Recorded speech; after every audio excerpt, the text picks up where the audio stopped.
जब से छूटल अवधपुर नगरी, कजरी दिल से उतरी ना, कजरी दिल से उतरी ना। जब से छूटल अवधपुर नगरी, कजरी दिल से उतरी ना। सोने के थाली में जवना बनवली ना, हरे रामा जवना बनवली ना। जवना जेला सजन यही नगरी, कजरी दिल से उतरी ना।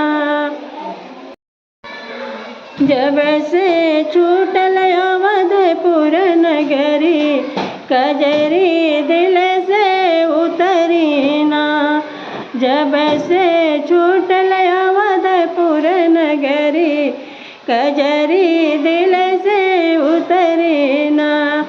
सोने के थाली में जवना बनवली ना, हरे रामा जवना बनवली ना। जवना जेला सजन यही नगरी, कजरी दिल से उतरी ना। जब से छूटल अवधपुर नगरी, कजरी दिल से उतरी ना।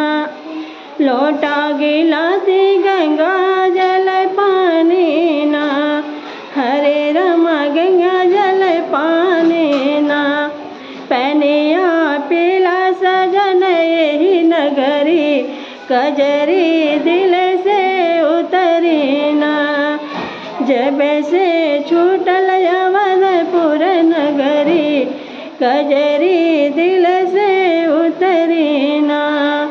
फूल चुनी चुनी से लगवली ना, हरे रामा सजिया लगवली ना।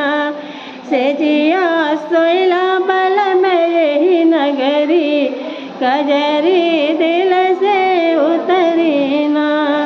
सजिया सोइला सजन यही नगरी, कजरी दिल से उतरी ना।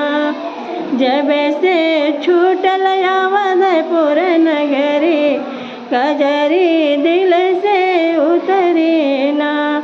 धन्यवाद। ये गाना कैसा लगा जरूर बताएं।